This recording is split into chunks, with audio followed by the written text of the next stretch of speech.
Vamos a pasar con nuestro siguiente ponente. Bueno, el tema es infección invasiva por Staphylococcus aureus y Streptococcus pneumoniae. Esto a cargo de la doctora Patricia Riojas Hernández. Ella es médica pediatra con su especialidad en infectología pediátrica, egresada de la Universidad de Monterrey y de la Universidad Autónoma de Nuevo León, respectivamente. Es médica certificada por el Consejo Mexicano de Certificación en Infectología y por el Consejo Mexicano de Certificación en Pediatría. Actualmente es miembro activo de la Asociación Mexicana de Infectología Pediátrica y de la Asociación Mexicana en Vacunología. También la doctora tiene un diplomado en epidemiología hospitalaria y control de infecciones asociadas a la atención en salud por la Universidad Nacional Autónoma de México.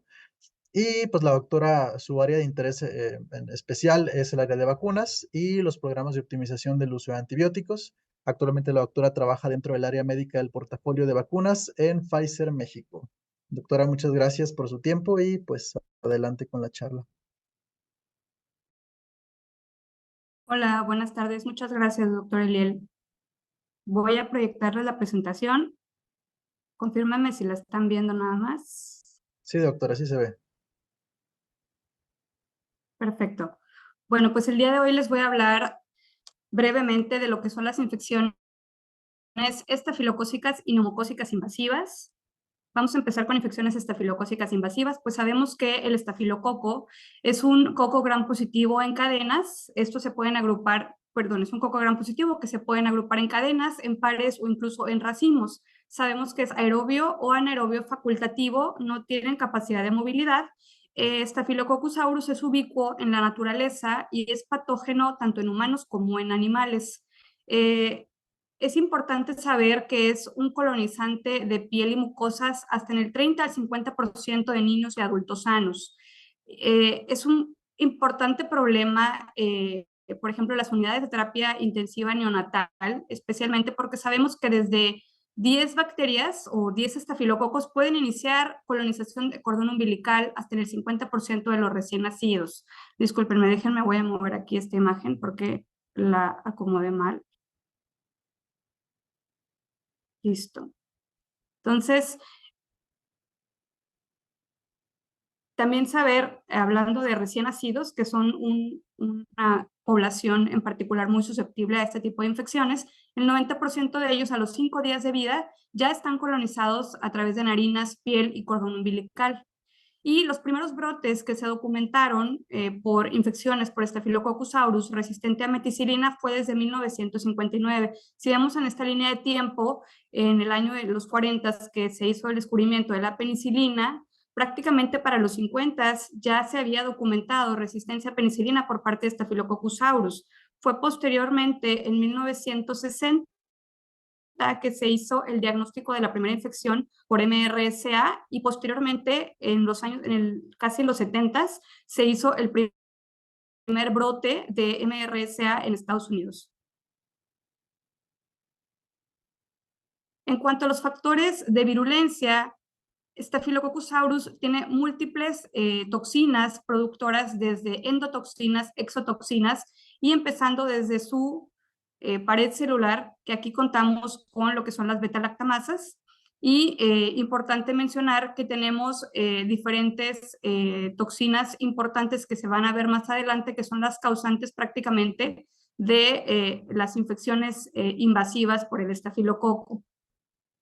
Dentro de ellas, por mencionar algunas, está la proteína A, la leucocidina de Panton-Valentine, diferentes y múltiples enterotoxinas, también algunas exotoxinas, por ejemplo, también toxinas causantes de síndrome de shock tóxico estafilocócico o otras toxinas exfoliativas, inclusive toxinas productoras de polisacáridos capsulares, adhesinas, entre otras.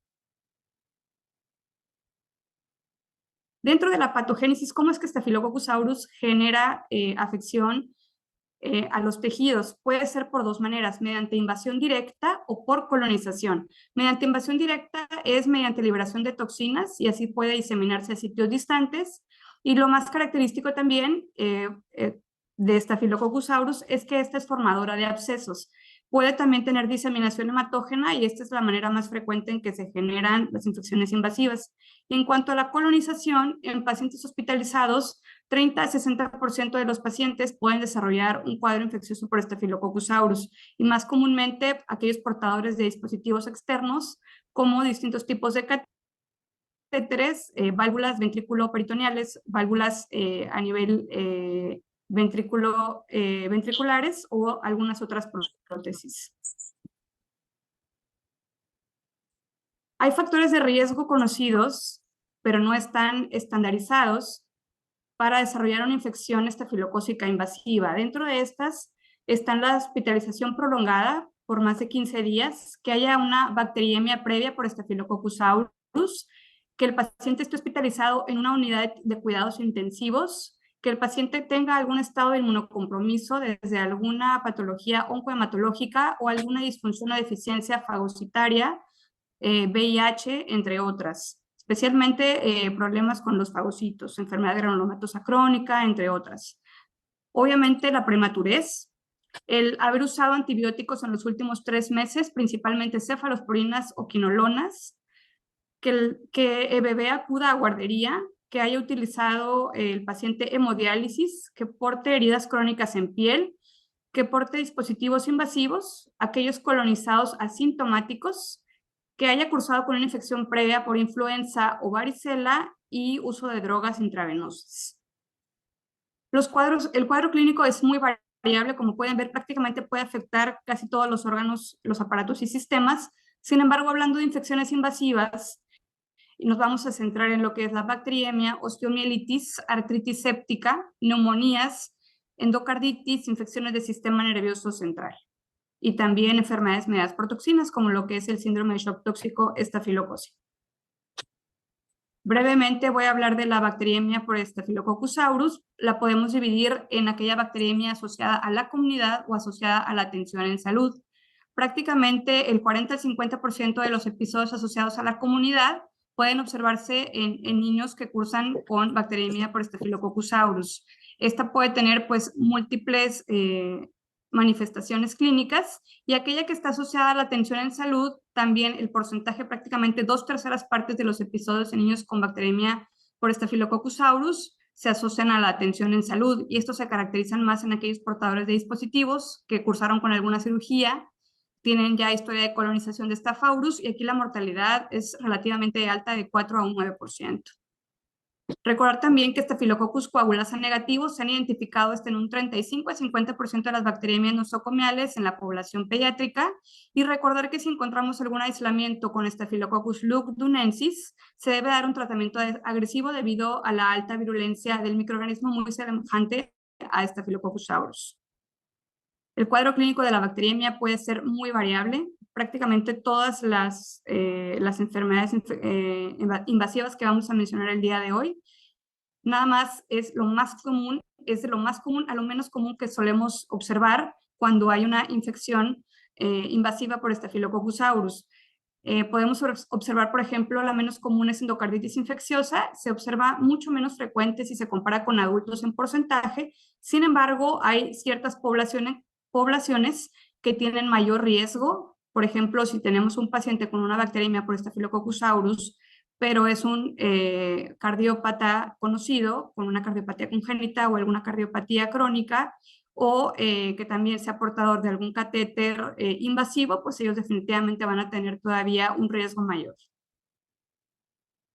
Aquí nada más importante recalcar en los cuadros de endocarditis que el paciente, ya sea con o sin cardiopatías subyacentes, Staphylococcus aureus forma la bacteria número 1 o el productor número 1 de endocarditis infecciosa en ambas poblaciones, en la población pediátrica.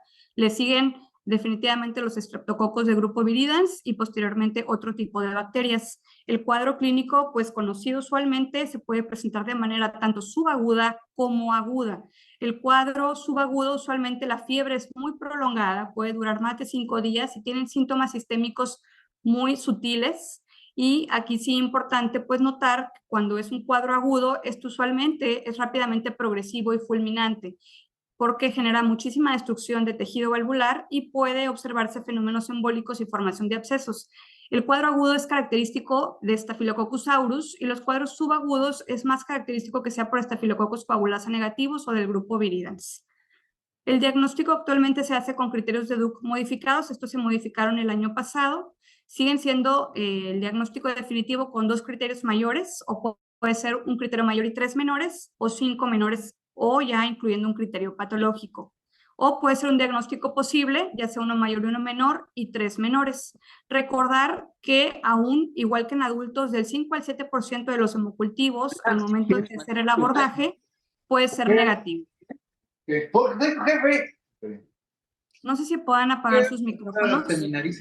A las 12, vas a tener tiempo de hablar. Aquí nada más comentar que los criterios mayores y menores tuvieron unas importantes modificaciones. Entonces, en estos cuadros no se los voy a leer todos, sin embargo, observar que en los criterios mayores hubo cambios significativos. Por ejemplo, se incluyeron microorganismos dentro de la lista de microorganismos típicos y también se quitaron, por ejemplo, te están hablando. Se incluyeron Aquí, episodios de temporalidad, se quitaron lo que son los criterios de temporalidad al momento de tomar los hemocultivos para diagnóstico de endocarditis. Entre otros también cambios importantes, por ejemplo, se agregó tomografía computada, además de solo el ecocardiograma como diagnóstico de imagen. Una disculpa, creo que se dejó de compartir la pantalla.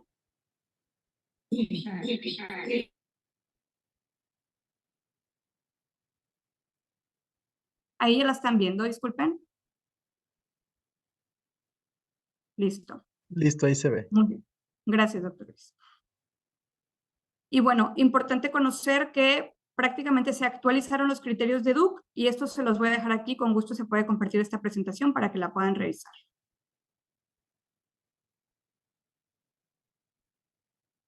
Ahora, hablando de infecciones invasivas en válvulas de sistema nervioso central, aquí el Staphylococcus coagulasa negativo es el responsable de hasta el 60 al 75% de infecciones valvulares del líquido cefalorraquídeo. Las más comúnmente infectadas son válvulas ventrículo-atriales. Estas son las que suelen tener mayor tasa de complicaciones. Y las infecciones se pueden dar tanto en sitio de inserción o cabo proximal o en cabo distal o trayecto. Lo más común es que sea a nivel del cabo proximal y el 70% de las válvulas de derivación ventrículo-peritoneal van a estar infectadas en los primeros 2 meses tras la colocación y hasta un 30% pueden tardar en infectarse hasta los 10 años de colocación. Usualmente para la gran mayoría de infecciones por dispositivos, en la gran mayoría de los casos debe hacer una remoción del catéter, además de administrar la antibiótico-terapia empírica indicada de acuerdo a ya sea terapia empírica o de acuerdo al aislamiento importante. Además, tenemos también como infecciones invasivas a la artritis séptica, la osteomielitis. De igual manera, en la población pediátrica, Staphylococcus aureus es la causa más frecuente de artritis séptica en todas las edades, incluyendo Staphylococcus aureus, incluyendo en la osteomielitis, que prácticamente más del 70% de las causas son por Staphylococcus aureus. Lo vamos a ver en la clase que sigue muy a detalle. Entonces, aquí importante siempre al momento de hacer el abordaje diagnóstico, porque el aislamiento de los líquidos estériles, en este caso líquido sinovial, sangre o en otros sitios que se sospeche, el aislamiento es alto de un 50 al 70% de los casos. Algo característico cuando se tiene una artritis séptica por Staphylococcus aureus es que puede causar una infección poliarticular. Usualmente va a haber una infección asociada de piel o tejidos blandos y si está involucrado Staph aureus meticilino resistente, puede estar asociado con tromboembolismo pulmonar o con trombosis venosa. Lo característico de los cuadros de neumonía por Staphylococcus aureus es que suelen generar neumonías necrotizantes o pueden desarrollar empiemas. También es una complicación secundaria a una neumonía viral, especialmente o específicamente por influenza. Es la segunda etiología bacteriana como complicación de una neumonía viral posterior a Streptococcus pneumoniae. Y uno de los factores importantes aquí de virulencia es la proteína A, ya que actúa también como una proteína proinflamatoria a nivel de tejido pulmonar y leucocidina de Panton-Valentine, así como en infecciones osteomusculares, aquí a nivel pulmonar puede generar una alta destrucción tisular. Hablando brevemente de síndrome de shock tóxico, importante mencionar que Staphylococcus aureus meticilino sensible es el agente etiológico más frecuente. Usualmente aquí recordar que así como Staphylococcus aureus es característico generador de endo y exotoxinas, para el síndrome de shock tóxico estafilocócico, la toxina del síndrome de shock tóxico, como su nombre lo dice, la 1, esta es producida entre el 40 al 60% de las cepas de Staph aureus que son asociadas con este tipo de casos no menstruales, o también puede ser secundario a enterotoxinas de tipo A, B, C, D o E. Lo característico es que el cuadro clínico es de evolución muy rápida en las primeras 48 horas y puede ser en un individuo previamente sano. También mencionar que son síntomas sistémicos y puede generar una afección multiorgánica, prácticamente puede afectar todos los tejidos. Algo muy característico es que puede producir una eritrodermia muy característica en piel y en etapas posteriores una descamación de extremidades. El diagnóstico de este tipo de infecciones, pues definitivamente depende del tipo de infección invasiva. Cuando se trata de infecciones de piel y tejidos blandos, se debe hacer un drenaje aspirado de colecciones, gramicultivo. Recordar que Staphylococcus es característicamente generador de beta-hemólisis en agar sangre, como lo podemos observar en la imagen. Y de igual manera secreta de manera libre coagulasa, Staphylococcus aureus, a diferencia de los coagulasa negativos. Entonces es una prueba muy sencilla de hacer y de las principales para diferenciar entre un estafilococo coagulasa positivo o negativo. Y de igual manera para infecciones en donde sabemos que se puede detectar leucocitosis de Phantom Valentine, ya sea infecciones osteoarticulares o incluso cuadros de neumonías agresivas necrotizantes, se puede solicitar, ya que esto nos puede ayudar al tratamiento si se trata de un Staphylococcus aureus meticilino sensible o meticilino resistente al momento de dar un tratamiento. De igual manera, en infecciones osteoarticulares es muy importante el trabajo con traumatología y ortopedia para realizar un correcto aspirado, biopsia y drenaje quirúrgico para poder enviar todas las muestras de Gram y cultivo y otras que necesiten en ese momento.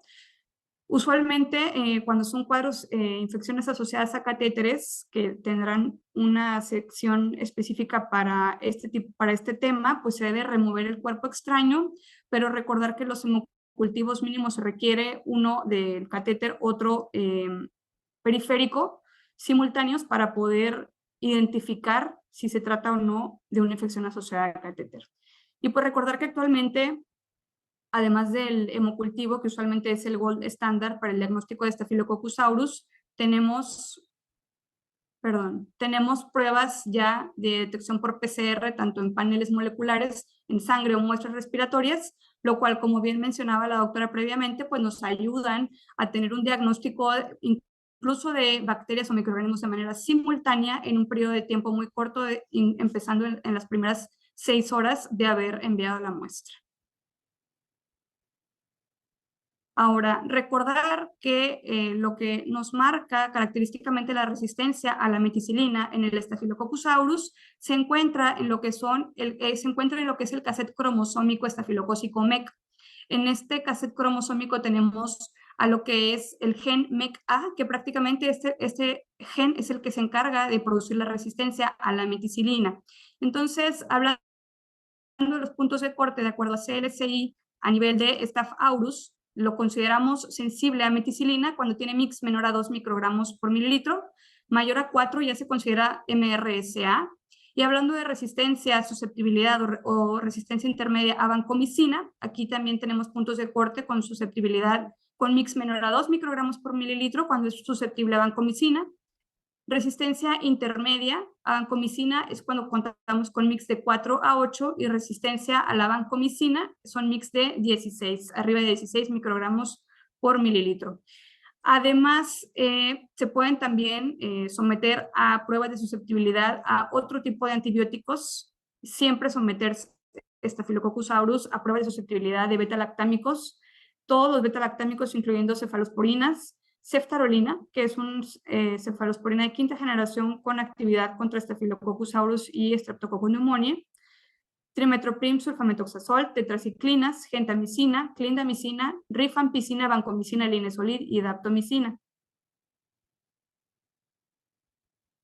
Y algo importante al momento de indicar clindamicina, ya que forma parte de tratamientos empíricos, como parte de algunas infecciones invasivas, mientras el paciente se encuentra hemodinámicamente estable o no comprometa la vida del paciente. Importante recordar la resistencia que se puede tener a la misma y cómo identificarla. Clindamicina puede generar una resistencia tanto constitutiva o inducible. Constitutiva, prácticamente los aislamientos de Staphylococcus van a mostrar resistencia tanto a clindamicina como a eritromicina de manera concomitante. Esto puede deberse por mecanismos de resistencia MLSB, que es resistencia tanto a macrólidos, lincosamida, streptogramina B. Y esta resistencia se puede hacer por detección por pruebas de susceptibilidad de rutina. Sin embargo, hay algunos aislamientos de MRSA que pueden tener una resistencia inducible y pueden desarrollar resistencia durante el tratamiento. Entonces, aquí lo que podemos observar es que pueden encontrar al Staphylococcus aureus que marque en su antibiograma una sensibilidad a clindamicina, pero marca resistencia a eritromicina mediante pruebas estándar. Aquí, para poder diferenciar y saber si sí o no es resistente a clindamicina, pues se hace lo que es la prueba de D-test, o también se puede identificar ya actualmente con métodos automatizados. La letra D muestra lo que es la resistencia constitutiva a la clindamicina, en donde se observa una resistencia tanto a clindamicina como a eritromicina. Y en la letra A, aquí está la característica prueba de D-test, en donde se coloca el disco de eritromicina y se va a observar como un halo en forma de D, en donde está generando está mostrando una resistencia inducible a la clindamicina. En realidad, se pudiera observar mediante pruebas estándar como si fuera sensible a la clindamicina, pero poniendo el disco de clindamicina en una cepa de MRSA ya nos muestra la resistencia que se indució de la clindamicina. Brevemente les muestro el tratamiento de infecciones invasivas estafilocócicas. Se puede dividir en infecciones que amenazan la vida o en infecciones que no amenazan la vida, y ya son infecciones que se pueden tratar tanto infecciones como artritis séptica, osteomielitis o infecciones que no involucran el sistema nervioso central. En este caso, cuando se trata de una infección que amenaza la vida, ya sea de origen comunitario o de origen adquirido en la comunidad, el tratamiento preferido empírico que se debe iniciar usualmente es vancomicina, y se puede agregar oxacloxodicloxacilina en este caso, que es lo que nosotros tenemos disponible, y como regímenes alternativos se puede utilizar ya sea ceftarolina, que está disponible ya en México para nuestra población pediátrica, linezolid o daptomicina. Y de igual manera, cuando se sospecha de una infección, ya sea comunitaria o asociada a cuidados de la salud, pero complicando una neumonía por influenza, que es frecuente que la observemos más en esta temporada, usualmente de manera empírica se debe utilizar vancomicina y se puede agregar un segundo agente antiestafilocócico, y cubriendo aquí ya sea con clindamicina, ceftarolina o linezolid, y no olvidar la terapia antiinfluenza. Esto es como tratamiento empírico.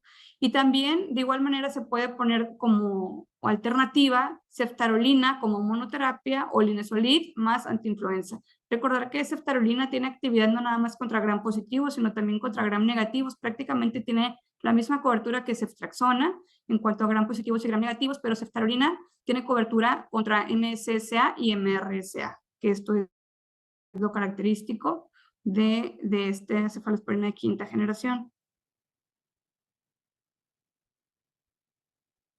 Cuando hablamos de infecciones que no amenazan la vida o infecciones de origen no endovasculares, que no tengan datos de sepsis, aquí les voy a dejar las opciones con las que se suele iniciar, que hablando, por ejemplo, de infecciones cuando son asociadas a cuidados de la salud o comunitarias, dependiendo de la resistencia que se tenga a nivel comunitario o en su hospital, se pudiera iniciar con vancomicina.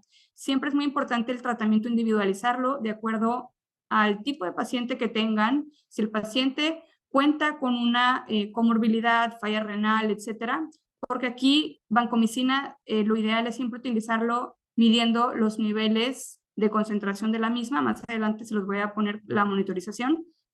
Y sin embargo, de igual manera tenemos otras opciones de tratamiento que son menos nefrotóxicas, como lo es ceftarolina o linezolid. Y para casos de infecciones, por ejemplo, hablando de artritis séptica, osteomielitis, el tratamiento se pudiera iniciar con clindamicina y se puede también iniciar con vancomicina, ceftarolina, entre otros. Recordar, por ejemplo,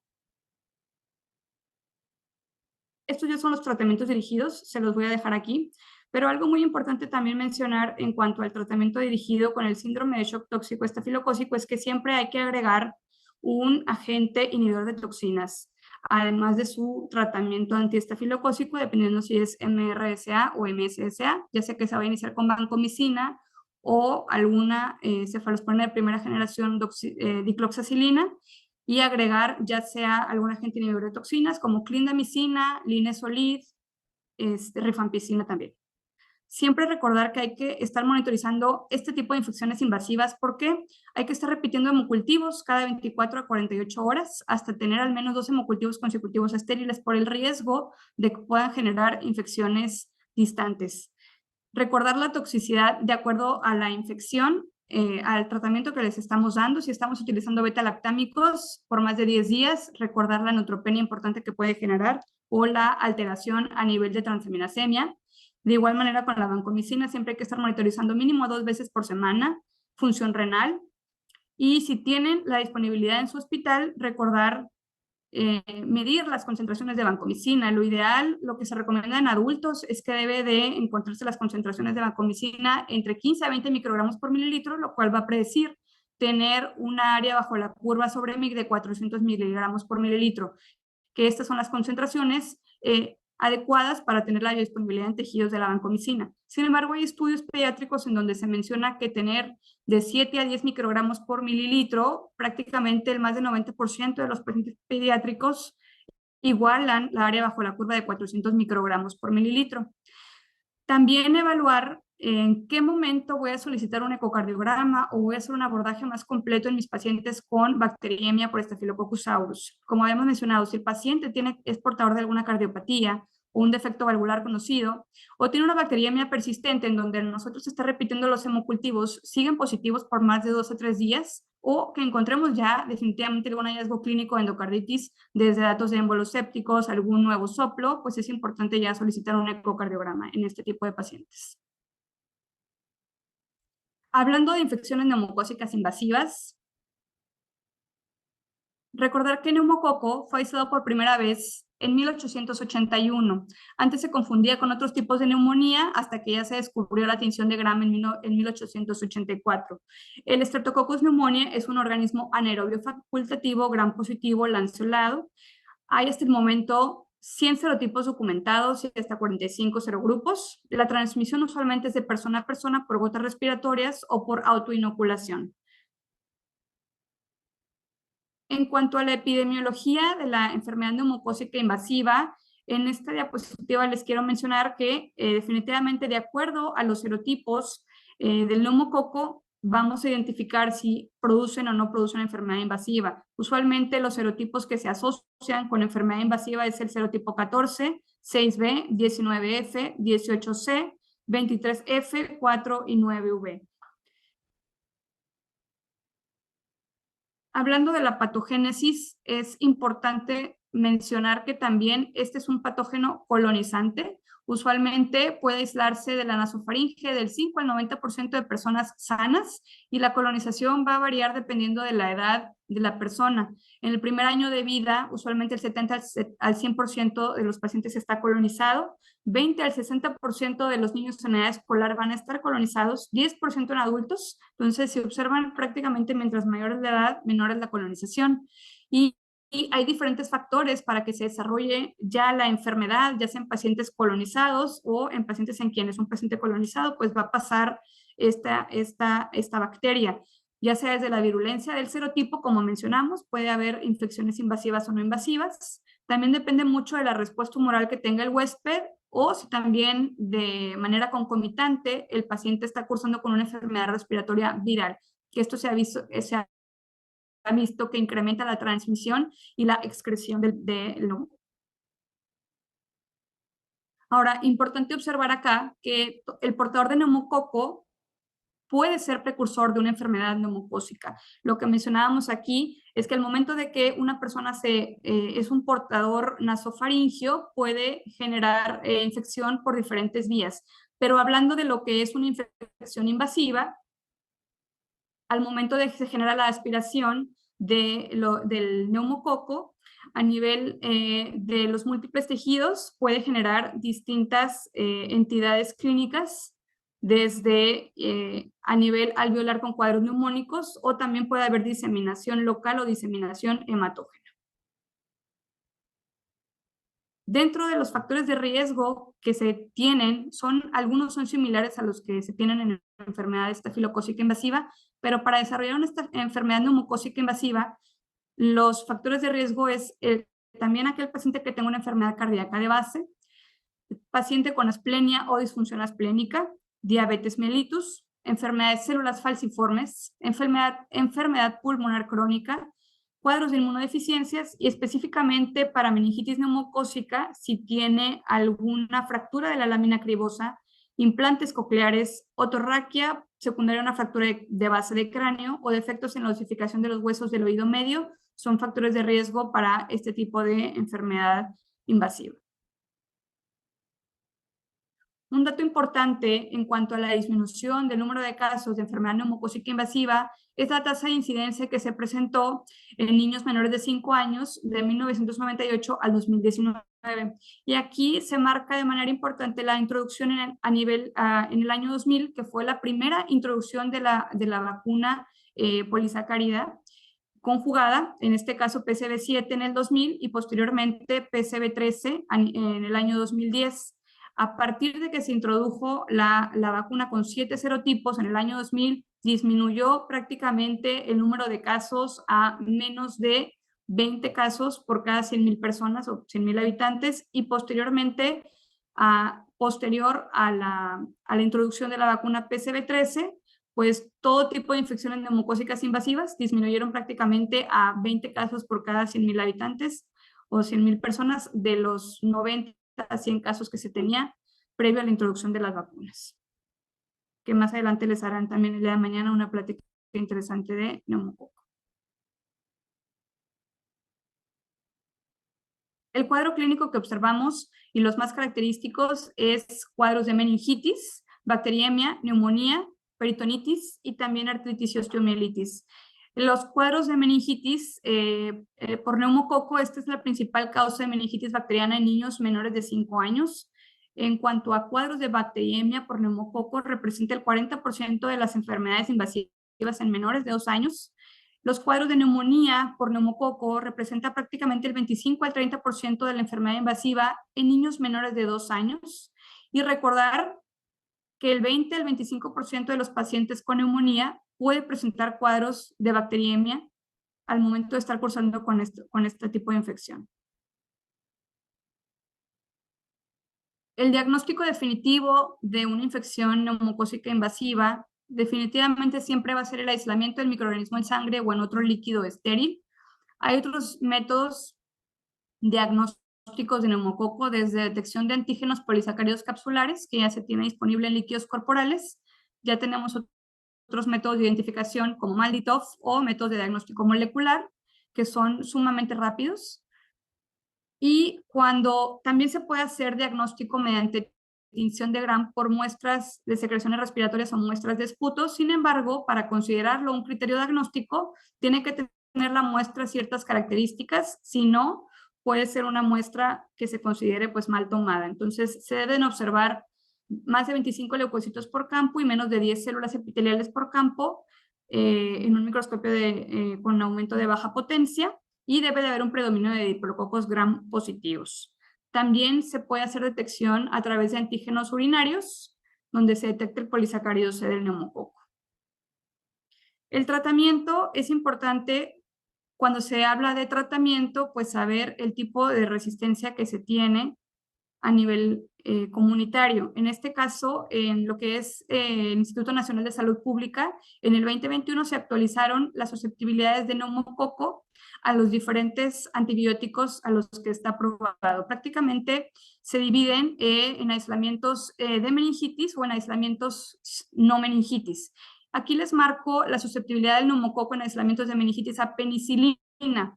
La susceptibilidad prácticamente es baja del 16.7%, porque lo que observamos es mayor del 80% de resistencia a penicilina en cepas meningias. Hablando de cepas no meningias, la susceptibilidad a penicilina es alta, es prácticamente casi del 80%, eso hasta el 2021. Y hablando de cefalosporinas de tercera generación, en este caso hacen la muestra con cefotaxima. Resistencia a cefalosporinas de tercera generación a nivel meningio es de 16% aproximadamente, y resistencia en cuadros no meningios es de prácticamente el 10%. También se hacen, se muestra resistencia, por ejemplo, a trimethoprim, sulfamethoxazol y a eritromicina, la cual usualmente son medicamentos que no se recomiendan en la actualidad, al menos como terapia empírica, a menos que se tenga algún antibiograma que muestre su resistencia, debido a las altas tasas de resistencia que se cuentan en el momento, en este caso del 75% a trimethoprim, sulfamethoxazol, y a eritromicina de un prácticamente 65%. Y de igual manera, el tratamiento siempre se debe de apegar de acuerdo al antibiograma y a la susceptibilidad que se tenga de acuerdo al sitio en donde vives y a las tasas de resistencia que se tengan, ya sea en hospital y en comunidad. En este caso también dividimos el tratamiento de acuerdo a si la infección es no meningia o meningia y si es o no susceptible a penicilina.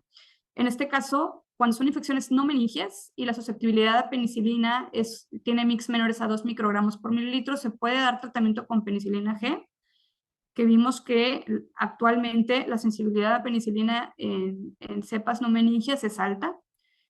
En dado caso que no cuentes con penicilina, se puede iniciar con ceftriaxona, o también puedes, de acuerdo a la susceptibilidad, clindamicina o levofloxacino también se puede utilizar. Cuando se muestra resistencia a penicilina, que ya tiene mix mayores a 8 microgramos por mililitro, puedes utilizar cualquiera de las opciones que se habían mencionado previamente, o también se puede utilizar ceftarolina, vancomicina o linezolid. Hablando de infecciones a nivel del sistema nervioso central o infecciones meningias, el tratamiento en este caso se debe de hacer con vancomicina, y además se debe de agregar ceftriaxona o cefotaxima por la alta resistencia a la misma que observamos previamente. Si se conoce susceptibilidad a la penicilina, solo en este caso se puede evaluar su uso, y si no, pues definitivamente una cefalosporina de tercera generación. Y de igual manera, si se tiene resistencia tanto a penicilina con mix mayores a 0.1 o a ceftriaxona, se debe hacer una terapia combinada con vancomicina más ceftriaxona o cefotaxima. En casos en que haya una alta resistencia a ceftriaxona con más de 2 microgramos por mililitro, se sugiere agregar rifampicina, ya sea IV o vía oral. Muchas gracias. Pues gracias, doctora, por su tiempo y por compartir sus conocimientos con nosotros. La verdad es que es un tema pues, bastante importante, una infección con mucha morbilidad, un microorganismo muy invasivo y muy difícil de erradicar en algunas ocasiones también. Entonces, vamos a, como ya comentamos, dejar la sección de preguntas para el final.